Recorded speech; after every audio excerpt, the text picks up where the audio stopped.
Shalom, perkenalkan nama saya Lislim Paredanun dengan NIM 2314010009 dari Fakultas Ilmu Komputer Program Studi Teknik Informatika Universitas Indonesia Timur. Di kesempatan kali ini kita akan bahas mengenai Remote Administration dengan Server Manager. Remote Administration. Kalau remote desktop sudah tahu ya, kita bisa nge-remote sebuah komputer dari komputer yang lain. Kita bisa lakukan hal yang sama dengan server, cuma bedanya kita menggunakan dashboard di server manager, di salah satu server manager. Contohnya gini, kita punya dua server ya, local server ini yang pertama JKT DC1 dan yang satu lagi JKT SVR1. Jadi JKT SVR1 ini kita bisa manage dari JKT DC1. Di sini di server manajernya di JKT DC1 atau satu server saja yang nongol di server ini cuma satu saja, kita cuma manage yang satu servernya sendiri. Kita bisa manage server yang lain, contohnya kita bisa manage ini dengan menambahkan server tersebut ke sini. Caranya kita ada dua cara. Pertama, kita bisa klik aja add other servers to manager atau klik di sini bagian manage, kemudian add servers. Di sini kita bisa tambahkan server yang mau kita manage. Kita bisa ketik namanya atau cari namanya. Find now. Di sini ada dua, C1 dan SPR1. Kita tambahkan saja dua-duanya, kita klik panel di sini sehingga ada dua server yang ditambahkan di sini, kemudian klik kita tunggu prosesnya selesai. Sudah selesai. Kita lihat di sebelah sini masing-masing server ini menjalankan servisnya masing-masing DDS dan Active Directory, kemudian DHP, server DNS dan LAS seperti di pertemuan sebelumnya ya, beberapa pertemuan lalu yang kita akan membuat DHCP server, kemudian web server atau IIS server. Lalu kita bisa manage di sini. Kita bisa lihat di sini siapa yang atur di ID DS diatur oleh JKT DC1, DHCP yang atur siapa? Jelas JKT VR1. Kemudian DNS yang mengatur di DC1, yang atur JKT SVR1. Kita bisa pantau di service ini, di manage siapa. Lalu di bagian server ini, di server ini ada dua server yang kita bisa manage di DC1 dan JKT SVR1 di bagian dashboard. Nah, kita bisa lihat ke bawah, kita scroll ke bawah. Di sini ada server grup, ada servernya dan role-nya masing-masing. Kita lihat di sini DNS. Ini dia di manage oleh satu server DHCP, di manage oleh satu server disk oleh satu server, file dan storage service di manage oleh DU, server is di manage oleh set, server is local server. Nah, ini local server, ini local server yang sedang kita buka. Ini ada masalah di sini, kita abaikan saja dulu. Nah, server ini masalah. Nah, ini kita bisa abaikan kalau kita mau. Kalau mau kita selesaikan masalahnya. Di sini enggak masalah, kita statusnya stop. Kita bisa start ini, statusnya stop. Kita klik saja di sini. Sini kemudian klik kanan dan start service-nya saja. Mau start apa enggak? Start. Dia ini masalahnya satu lagi. Nah, ini kita bisa pantau masalahnya masing-masing server di sini. Server name JKT SPR1 berarti ada masalah. JKT SPR1 apa masalahnya? Download maps manage stop. Statusnya bisa kita start, mau enggak kita klik kanan start on mau itu. Nah, ini salah satu keuntungan dari menggunakan server manager itu ya. Ini kita bisa manage server ini dari server ini berguna banget ya. Misalnya Anda punya banyak server lalu Anda nggak perlu buka remote desktop, login satu persatu ke servernya. Ini cukup repotkan saja, balasan server ini nggak merepotkan ya.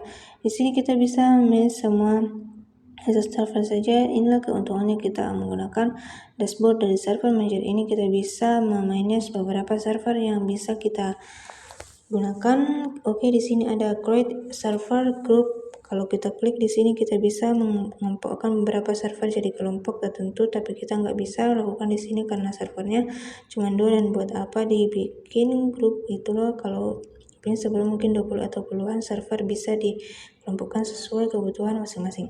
Sesuai fungsinya masing-masing, biasanya misalnya ada server khusus file sharing, yuk kita bikin grup khusus server file sharing bisa, atau bikin grup khusus domain controller bisa, Active Directory bisa juga, atau web server, kelompok web server. Jadi kita bisa memanage server berdasarkan kelompoknya masing-masing, jadi kita lebih tahu, kita bisa mengetahui kegunaan server ini apa berdasarkan grupnya. Paham ya?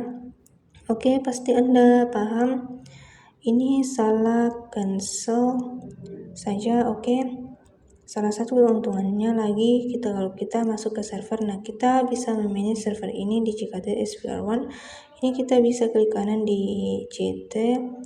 Ini kemudian kita bisa add rules and features. Nah, tanpa harus login ke servernya, kita bisa menambahkan rules and features apa saja yang mau kita tambahkan sesuai dengan kebutuhan kita. Nah, ini rule-based, kemudian servernya, pilih servernya JKT SPR1, lalu rule-nya apa sih yang mau bisa ada seperti hal yang kita menambahkan rule and feature di server lokal. Kemudian apalagi kita lihat, kita bisa next helming, tapi kan saya bahas ke lalu. Kemudian kita bisa masuk ke Windows PowerShell. Nah, kita bisa login ini kita bisa login lewat PowerShell ke komputer si server JKT SPR1. Nah, kalau Anda tahu PowerShell, pernah pakai ya pasti nggak masalah, pasti nggak akan bingung ya ini PowerShell buat apa. Nggak akan saya bahas dulu tentang PowerShell ini, mungkin ada pembahasan sendiri nanti. Rencananya saya mau buat pembahasan sendiri mengenai Windows PowerShell. Ya, ini kok saja. Oke. Sip. Oke, terus apalagi kita lihat, kita bisa restart servernya, tapi kalau di restart ya nanti nge-restart servernya. Ini salah satu kegunaannya, bisa merestart server tanpa harus login dan menyeberin servernya. Oke, kemudian kita bisa remove server ya, ini nggak akan kita manage. Ini artinya kita bakal ngilang di dashboard ini. Kemudian kita bisa pilih komputer manajemen. Coba klik komputer manajemen, mau kebuka enggak? Oke, lagi connecting, ternyata ada error. Kenapa ada error seperti ini? Kita lihat penjelasannya di sini. Kita harus server ini nggak bisa kita manage karena kita nggak bisa manage lewat komputer manajemen, karena ada service di sini firewall yang belum diperbolehkan, belum di-allow. Kalau Anda mengikuti video sebelumnya, di pertemuan sebelumnya mengenai Windows Firewall, ada penjelasan mengenai allow dan disallow, remote access, kemudian allow dan disallow beberapa service network di firewall. Di server ini menghalangi atau memblokir akses network akses di COM network. Kemudian semua rule yang berhubungan dengan event log manajemen grup, jadi kita harus allow dulu di server. Sebelah ini server kita manage. Ini kalau kita klik OK, komputer manajemennya terbuka, tapi bagian event view-nya nggak bisa dibuka, kosong, karena padahal event view-nya ini sangat penting isinya, karena kita ini biar isi kronologis kejadian-kejadian yang terjadi di server.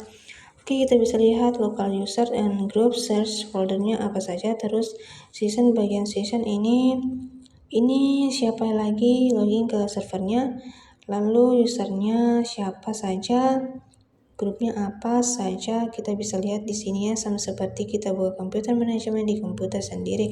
Ya, kita bisa membuka komputer manajemen dari JKT SPR1 atau SPR server yang kita remote di. Oke. Gimana cara mengaktifkan event view? Kita harus mengaktifkan servernya. Dulu kita harus login terus kita ke grup PC and grup polisi. Oke, grup polisi. edit grup polisi. Oke, ini grup polisi lokal dari si server. Ini bisa kita edit, yang bisa kita ubah di sini. Ini saya panjangkan dulu sebentar. Oke, kita masuk ke menu Windows Setting, di bagian Computer Configuration, Windows Setting, kemudian Security Setting, kemudian di bawahnya ada Windows Defender Firewall. Windows Defender Firewall mana ini? Kurang panjang, saya panjangin. Ini dia Windows Server Defender with Advanced Security Windows Pin Firewall. Kemudian bagi ini rulesnya ada beberapa, harus kita aktifkan dulu di sini. Kita bisa aktifkan, ada beberapa, kita bisa harus bikin rules baru di sini. Kemudian kita prefine aja, pilih prefine, kemudian pilih remote event look manajemen ini. Nah, di remote event look manajemen klik kanan. Oke, klik kanan, klik next, kemudian semua ini harus kita pilih yang berhubungan dengan remote event look, klik next, lalu allow audio connection, klik finish. Nah, oke, kemudian kita tambahkan new rule lagi, kita masukkan com network access. Nah, network administrator, oke, pilih next dan network access, ditambahkan allow di connection, finish, kemudian tambahkan lagi new rule define, kemudian remote administration, next lagi, finish. Oke, kemudian ada beberapa rule yang kita harus tambahkan.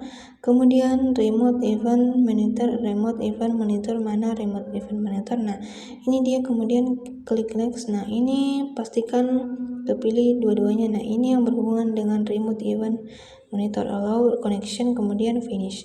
Oke, mudah-mudahan cukup. Oke, sekarang kita kembali ke server utama. Oke, itu komputer manajemennya, tutup dulu, kemudian klik kanan lagi, masuk ke komputer manajemen.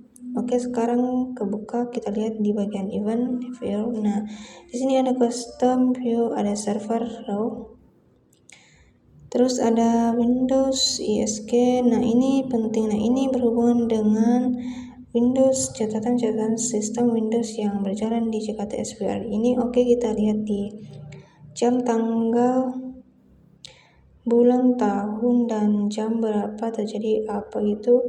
Kemudian bagian security, kemudian setup sistem. Nah, ini berhubungan dengan sistem Windows ini long apa saja, kita bisa lihat di cynical server, and kemudian kita performance.